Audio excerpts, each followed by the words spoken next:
This is Roberta Glass, and you're listening to my True Crime Report. Today, we're talking about 5 Central Park 5 myths with Meredith Elizabeth. Welcome, Meredith. Thank you for having me. Thanks for talking to me about this. So, did you see When They See Us? Yes, I actually saw it the week it came out on Netflix. It's probably the most uncomfortable thing, biased documentary series I think ever produced. And it doesn't make sense. You know, you look at the story, or do you want to go into the story of what happened? Sure, you tell the story. All right. The long and the short of it is, 30 boys went what's known as wilding, Wilding, and the purpose of it was to go throughout Central Park, and they came upon people to beat and rob them. The group had moved along Central Park. They beat badly what they believed to be a homeless guy, another man, 2 people on a tandem bike rode through, and ultimately what happened was they come across a woman, and she's found by the police several hours after. The police get calls about reports about these kids. They end up picking up 5 of them and bringing them back, or 7 of them and bringing them back to the station. The cops at that point don't even know about the woman that was raped and beaten. And in the cop car, the arresting officer mentions that the kids are more or less saying, well, apologizing for killing someone. But the cops don't know at that point what they're talking about. So the kids are being questioned. Another person in the park come across this woman who's unconscious. Her face is bashed in. She's been raped and beaten. And as it's told, they're holding on to the kids. They were going to let them go in the morning because of the other crimes that they committed of the beating and robbing. And then it came out that they were involved in that rape. So the Netflix story is about how they're innocent of this crime and how, because of forced confessions and racism, why they spent some time in jail. Yeah, and I was really shocked to read the court documents, listen to the confessions, and for anyone who saw the Netflix, and it is a scripted movie of what happened. It's not a documentary. And I think that's what makes it even more powerful emotionally for people, and even harder to talk about this case because it's really makes an emotional impression and attachment to these 5 quote-unquote wrongly convicted men. Well, what I found very interesting, and don't get me wrong, I cried during it, and not for the victim, because the victims in the crime, the victims that were hurt by the attack of boys, are sort of downplayed. The main victims of this story are this Central Park 5 and how the oldest one had to go to Rikers and how he was abused, and it's just heartbreaking stories, and how one of them, the oldest one, Corey Wise, has a limited IQ. But I watched the entire thing, and at the end I said to myself, what were the boys doing in the park that night? Why is that sort of brushed over? That is... What is it? Mm-hmm. Go ahead. And the story doesn't make sense. You're trying to paint these 5 kids that beat, robbed, and most likely raped a woman, and they sort of brush over that part and make them the victim. And what's interesting is none of these kids or adults now that I've seen interviewed really seem to feel any empathy for what happened to those people. No. And that's very interesting to me. And they also can't explain, well, what were you doing while this was going on? You were standing back watching this group of kids beat people? Well, why were you the 5 that everyone said did it? Yes. Why didn't you, when you saw them beat people, why didn't you call the police? Why didn't you leave? If you did nothing wrong, when they're running around beating people, why did you keep running with them and watching these things happen? So they obviously were involved, at best, at beating and robbing people. Right. And even the prosecutor, when you look at the trial transcript, said this is a group crime. Do we know that all 5 of these young men? It was broken up. Do we know that what I mean by it was broken up is that the trial was broken up so that 3 of the accused were in one trial, 2 in another. And do we know that all of them participated in the rape? No, we can't possibly know to what extent, each defendant participated in the rape. And people I think that's the first myth to debunk, is that they were on trial just for raping the jogger. And that is untrue. They were on trial for beating 2 other men and raping and beating the jogger, right? And robbing the 2 other men, right? Yeah, they would have done jail time. Irrelevant of the race, they still would have done jail time for what they did. Right. It's like the Stephen Avery. Stephen Avery claims he spent 18 years in jail wrongly accused. Well, he would have spent 6 of those in jail for holding guns to people. Right. So these are not victims. It's now all become a part of about the jogger. And because they found DNA that was on a sock at the crime scene that belonged, what was unknown at the time, that we now know belongs to Mateus Reyes, he's taking credit for doing everything. And the prosecution had 50 witnesses saying that this was a group crime. The jogger's doctor said it was no way could one person have done all of this. And I invite people to listen to not just the confessions of the 5, but the confession of Mateus Reyes and see if it makes sense to you. The part that I found most interesting is, and I know people like to talk about how the confessions were coerced, and what I did was, when I was researching this, I sort of left the confessions out of it, because I don't even want to nickel and dime with people about the confessions. So what I looked at were, there was a woman who came forward who said, yeah, Corey Wise called me, I'm the sister of his friend, and said that he raped this woman and was involved in the rape. And she testified at the trial saying this, and she was clearly a witness that did not want to testify against him. Why would she lie? Right. She said she thought she was helping him. She said he just held the jogger down, and she thought that would absolve him. Right, and that conversation was a private conversation where the police weren't around coercing anyone, and he was just telling her what happened. So why would he lie to her, and why would she lie? Right. And there was a couple people that came forward that more or less said the same thing. I thought that was very interesting. And also I read right before when the Mateus Reyes information came forward, the city with, I want to say maybe Ray Kelly and a couple other prosecutors did an investigation, and they found that the boys were complicit in this rape and were somehow involved. And that their theory was that the boys either found her, as they were in a path, found her, beat her badly, and then Mateus Reyes came along during that.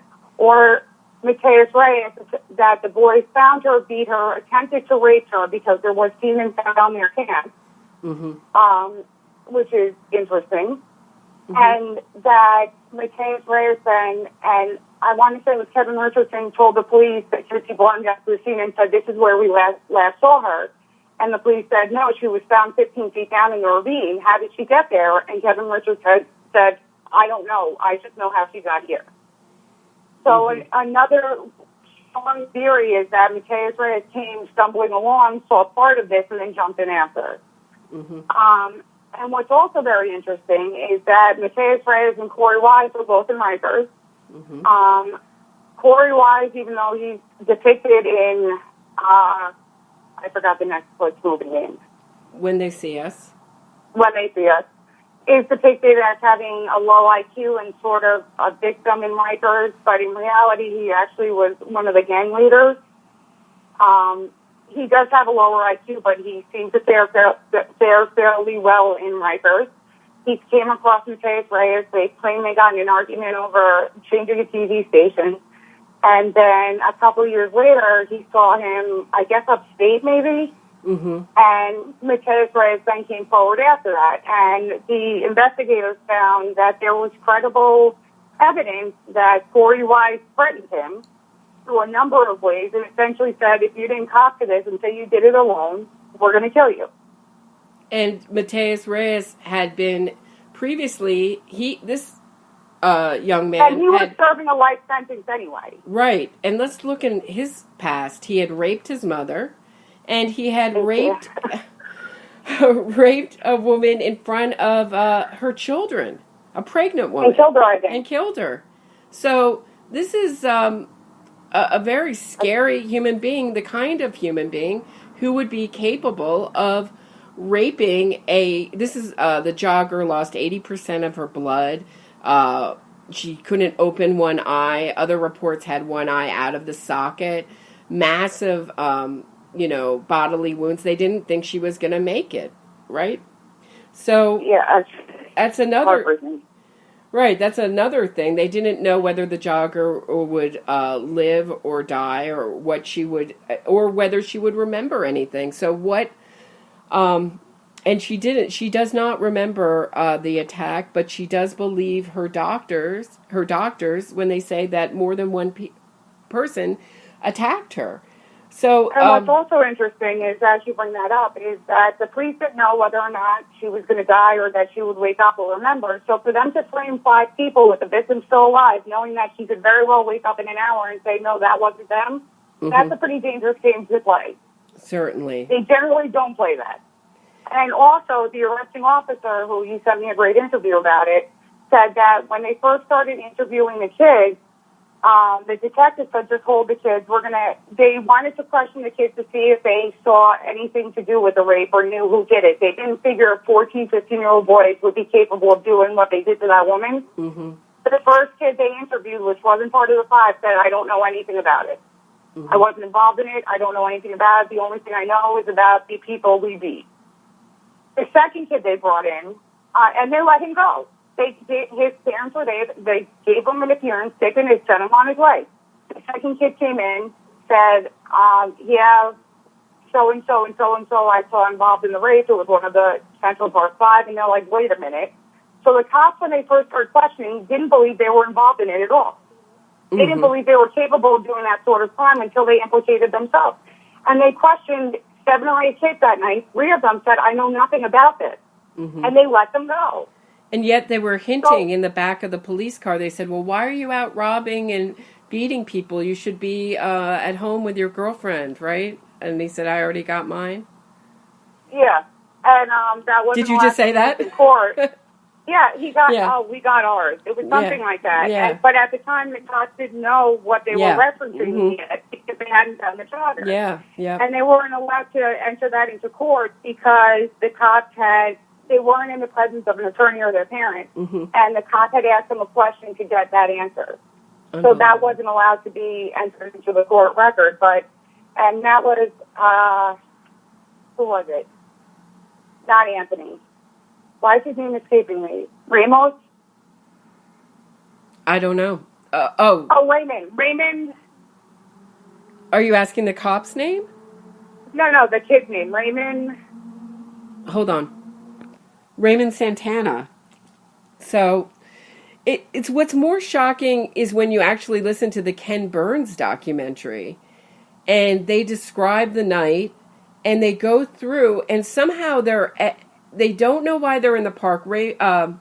Santana's father says, there was too much crime on the corner. I told them to go to the park. And I feel guilty because I sent them there that night. But none of the other 5 say that. Do you know how many other kids were in the city that night? Do you know how many other kids in the city that night saw that group and walked away from them and went home and went somewhere else? So just because your son went to Central Park that night doesn't mean that he then needs to start beating and robbing people. That's not a real excuse. Well, on the Ken Burns documentary, he's maintaining that he set them up to be falsely accused by being in the park that night. That's really, I think, his thing, but no one else says that we were sent there by Raymond Santana's father because he didn't want us on the corner. And they're very vague about why they're in the park, but on the confessions, the repetition and the sameness of the confessions. We went to rob joggers and bicyclists. We went to rob and beat up joggers and bicyclists. It's so repetitive, the confessions. But when you listen to the documentary that Burns made, they describe watching these kids, exactly what you're saying, watching this other group of kids, this vague other group of kids, do all the crimes as they're going through Central Park, which is huge. And they're at every part of the park that these kids are at. And they just watch them do these crimes. And exactly as you say, never leave, never call anyone. Running, following the group and witnessing these crimes, and they're not involved in it? What are the chances? What are the chances of 5 coerced confessions? They're very rare, coerced confessions. What are the chances? And what are the chances that they're everywhere where these other groups, and they have no description of the other people that did these crimes. They're just these vague other kids. And what's also interesting is they're also very vague about who exactly they were in the park with that night. True. You don't really know who was with who, because it seems that they were independently standing there witnessing this large group of kids exactly their age, and most of who they know beating and robbing people, and they're just running and chasing and witnessing.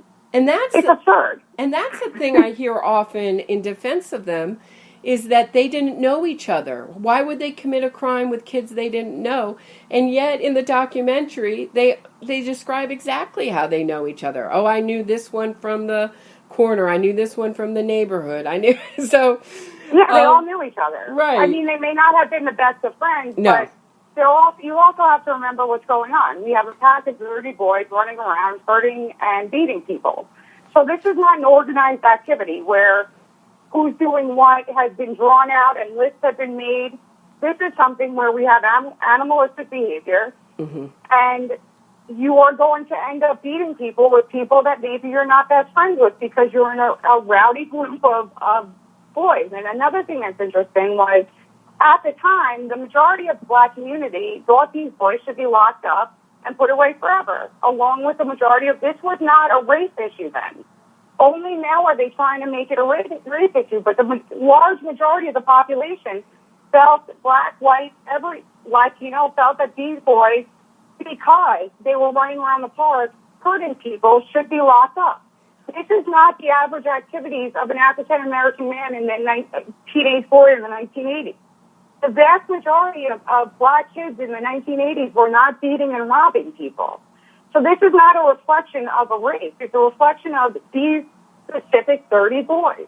No, they were smashing her head in with a brick. And when they asked Yusuf Salam, he said that it was fun. Smashing the jogger's head in with the brick was fun. They also, when you read, they said, did the jogger, in another confession, they said, did the jogger say anything? And he said, yeah, she was saying help. I mean, and then they're telling her, shut up, bitch, and slapping her and grabbing her. I mean, just the nightmarishness of this research, I was not expecting. No, and what's interesting is people make the argument, why wasn't, if they were raping her, why wasn't there semen found on her person? And the answer is, these kids were 14 years old. They're physically not that mature. And to be able to actually do that in front of a group at 14 years old is not physically an easy thing to do, because what you're doing is horrible and it's in front of a group. But where did they find their semen? They found their semen on the inside of their pants and right on the outside of their pants. So explain to me what else they were doing that night, why they have semen on their pants. Right. So Kevin Richardson had scratch marks on his face, and that was really the thing that tipped them off, because he blamed the scratch marks and still does to this day on the cops. But when they said, which cop did this to you, he changed his story and said the jogger did it, because they were going to get the cop that did it to him, right? He was not ready to falsely point a finger at a cop for putting the scratches on his face. So that's how he got really connected to the jogger, and um, and one had semen in his pants, and one had semen on the inside of his underwear, jacket, and inside of his underwear. So I mean, and also on Richardson was a hair of the jogger. So when they say it's just the confessions that got them convicted, that is untrue. No, with the physical evidence from the other witnesses that came forward and saying, he told me he did this, Mm-hmm. that's enough for me. Irrelevant of the confession. And what was also very interesting was one of the kids, the cops went to pick him up, and they said, where are your clothes from last night? And the kid actually went and got them. And there was mud all over the front of his clothes. And the jogger had mud all over the front of her clothes. Mm-hmm. And the way it matched up was he was lying on top of her. And they could tell that from the mud pattern. And that I thought was very interesting as well, because normally the kids running around the park, you're not going to have mud all over the front of you. And it was something where it was on his, where it was on him matched up somehow with the jogger, which was really interesting. That is interesting. Yeah, he was actually fingered by his friend who said, I know who did the murder, a kid named Clarence Thomas. And they led the police to his house, and he said, where are your clothes from last night? And he produced the clothes with the mud. And to say that they were just convicted because they all five falsely confessed and that there was no, and I often hear there was no blood or mud on their clothes, they were all squeaky clean, is just wrong. And I think it's so emotional a case, it's so hard to get people to even look at some of the evidence in this case because their mind is already made up. When you look at, I'm sorry to interrupt, when you Sure. look at the Ken Brown documentary, and when you look at This Is Us. Why can't I remember the name? When They See Us. The Netflix movie. Yes, When They See Us. They don't present the evidence. What they present is the only evidence against these kids was that the police coerced the five of them and had them point fingers at each other, and that's it. So they don't even address, and then there's randomly semen on his sock. Outside of that, none of the other physical evidence is mentioned at all, and none of the witness statements of the people that said, yes, they told me they did that in private. Right. When people watch this, they're not getting a fair, and you have to remember that you have two trials, you have 24 jurors, all of which say they are guilty. And by the way, the majority of both juries were African American. Right. So how are you going to say that this is a race issue when the majority of the jurors and all 24 said that they're guilty? Mm-hmm. If this was based on coerced confessions, that wouldn't have happened. You need more than that. Right. And the documentary and the movie just blow over it. And they even blow over exactly. We still don't know exactly what they were doing in the park that night. If they weren't doing what they said in their confessions they were doing, I still have yet to hear a story of what exactly they were doing, because they're very vague over in the movies about it. Always vague. Always. I mean, that was really what sealed it for me, was watching Ken Burns. And Ken Burns' daughter worked for as a paralegal, the law firm that sued the city. So before that, she wrote the book. Ken Burns took that book, which is factually, inaccurate. She also interviewed the jogger, Patricia Melle's doctor, for many hours and chose not to put it in her book, because it didn't fit her narrative. So he took that, made a documentary, and the documentary, if you know anything about the case, is hugely damning. They say that the violence in the city was terrible, absolutely awful. That, you can't imagine how terrible the violence was in New York City. Sort of meaning like it could have been anyone who could have done this because everybody was so violent. Yet, when Trump takes out an ad and says, he doesn't mention the Central Park Five, but he says, bring back the death penalty, which whatever you think of the death penalty, fine, that was his solution. But the violence in the city is terrible. he's a horrible racist for doing that. I don't see the connection there. I think that anyone who sees a woman and how badly she was beaten, that she has permanent damage, that her skull was bashed in and she was raped, would have the same position, that whoever did this to a human being should have the death penalty. If you're able to do that to another person, then you shouldn't have the benefit of being on this earth. And I don't think that makes him racist. I think that makes him human on this one. Right. But, I mean, I'm hearing interviews all over the place where people are saying, oh, well, that person thinks Central Park 5 is guilty, so that they're clearly a racist. I don't see the connection. And then they also say that, I heard a number of interviews where people saying, well, if it was 5 white kids. Well, if there were 30 white kids running around Central Park beating and robbing people, you can bet they would have been arrested.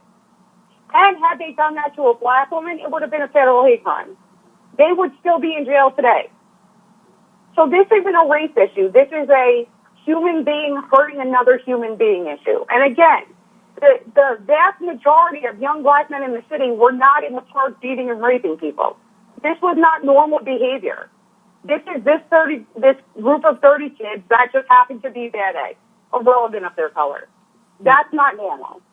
Right.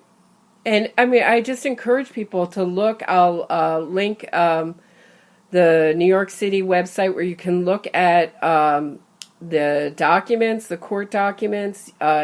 Also, I'll link a website where you can watch the confessions. And I understand that they try to keep the videotaped confessions. Also, you can see in the beginning of one of the confessions, you can see, I believe it is Corey Wise being handed a can of Pepsi. I'm not 100% sure of that. Maybe another one of the 5. And on the 5 said we were denied food and water. We were denied drinks. And you can see him in the beginning of the confession being handed a Pepsi and opening it. And they're asked, and the prosecutor asked them, "Have you been given food? Have you been given drinks?" And they say, "Yes, yes, yes." You can see their the parents cops sitting didn't next deprive to them him. of any of that. And listen. And by the way, what made them kept them there so long was because they had to write all the kids' summonses. They needed all their parents to come down, but Raymond Santana's father didn't come down for like a day. So everyone's sitting waiting around because they need to be like put in front of a judge or something so they could get a bench warrant and then go show up at court a month later they were writing them bench warrants for like a stupid crime. It was like a little misdemeanor, nothing of this nature. But the reason why they were all sitting there for so long, like they claim that the cops were holding them, well, your parent needs to come and get you. They can't just release you. Raymond Santana was a minor. Right. So what was his father doing? And they kept calling and kept calling and kept calling. And Raymond Santana's father said, "Oh, I'll be down. I'll be down." Yeah. And then just never showed up. Oh, he eventually did show up, and you can see the taped confession with him sitting right next to him. It's just interesting, right? It's just the whole thing. I don't know how many people, though, are going to do the due diligence after watching, when they see us, of actually watching the confessions with an open mind. And by the way, all the kids and all the parents, while they were waiting, were put in a separate building because they needed to be in a juvenile interrogation room, which had to be in a separate building. And they were all sitting together in the same room. So you're telling me you have 10 parents in there and nobody says, maybe we should get a lawyer? Mm. They weren't being held. They weren't being beaten. No. You can see and you can see no evidence of them being beaten in any of the photographs from that time. And what's interesting is the parents are saying in that video, they're just telling their kids, say what happened. Tell the truth. That's what the parents are saying. But the second lawyers get involved. Oh, my kids were intimidated and beaten. Really? Yes. Yeah. Well, there's video of you just telling your kids, listen, just tell the truth of what you did. Mm-hmm. It's very interesting. It's a very interesting case because it's become a case that has nothing to do with what actually happened. It's an absolutely mythic story that has come out of it. I can think of no other. Could you think of any other case that is mythically, maybe the West Memphis 3, that has such a myth around it? I would say the West Memphis Three is up there. But it's the same storyline. The storyline is a horrific crime happened. There's a tremendous amount of evidence suggesting that these kids did it. Most of them confess. Then they get good lawyers, and they're attractive on film. So what happens is they ultimately get out, and they're the actual victim. But that's a sign of a sociopath. Yes. And by the way, these are the same people that when interviewed now don't say, I feel horrible for that woman, that woman's life has been affected till this day because of what happened. Mm-hmm. Everybody should feel that way. Why can't they say that? Oh, I see. Let's just do the same thing. Mm-hmm. They have zero sympathy for the families, zero sympathy for the victims. It's always about them, and that's what the sign of a sociopath is. You put a normal human being in that situation, they say, you want to know what? I spent 5 years in jail. But I'm not the victim here. The victim is that woman who will never be able to walk again and has permanent brain damage. The victim is those 3 8-year-old boys that will never live to their 9th birthday, that will never experience. That is not what these people do. Mm-hmm. Well, she is walking, but yeah, she does have brain damage, and she's an advocate for people who have traumatic brain injuries. So she should be appreciated, but I look at the comments and these videos that on YouTube that concern the Central Park Five, and many people attack the victim in this case. That the victim didn't do enough, who couldn't remember anything for the Central Park Five. It's absolutely bizarre. And that's bizarre what I think backwards. about it. Did they ever try to make contact with her? I don't think they have. I know today she still believes they did it. Mm-hmm. But have they ever tried to make contact with her, write her a letter, apologizing? Even if they didn't want to say, I'm sorry I did this to you, just a letter to say, I'm sorry this happened to you. And I don't think they have. Oh, I would doubt it. They, Yusuf Salaam has gotten a Lifetime Achievement Award from Obama. I mean, that's what's so maddening, is it's as if... Clockwork Orange type violence happens in the city, and the people who perpetuate it get rewarded for it and get to be victims. And so he gets a Lifetime Achievement from Obama. He gets represented they were out by... when they were 21, something like that. They spent they were in the juvenile system where, let's pretend the rape thing happened. Because of the other actions of what they did, they should have been in a juvenile detention center till they were 21 anyway. Right. Well, and no one can answer the question, well, who beat up all these other people, too, that night? Why did 50 witnesses see this? And yeah, right. And never... over that. Right. And if they saw these people getting beat up, they can't remember any of these other people who did it, what they look like? They don't really even know what they were doing. Yeah, they don't know what they were doing. They entered the park and an hour went by magically. And then they were out of the park. But none of them can seem to explain exactly what they were doing for that hour. Yeah, so... And if the people would have been able to... If I was... Let's say that happened. I ran in the park with the kids. Mm-hmm. And I saw them beating someone. I would be able to say, I saw them starting to beat someone. I felt uncomfortable. I walked away. I went to this part of the park. And then I was talking to so-and-so, and then I left. Mm-hmm. None of them have a story like that. It's sort of just hazy. It's just very hazy what they were doing. Very hazy, and when they see us, they're listening to Public Enemy, enjoying the spring air. So, I don't know. Isn't that it?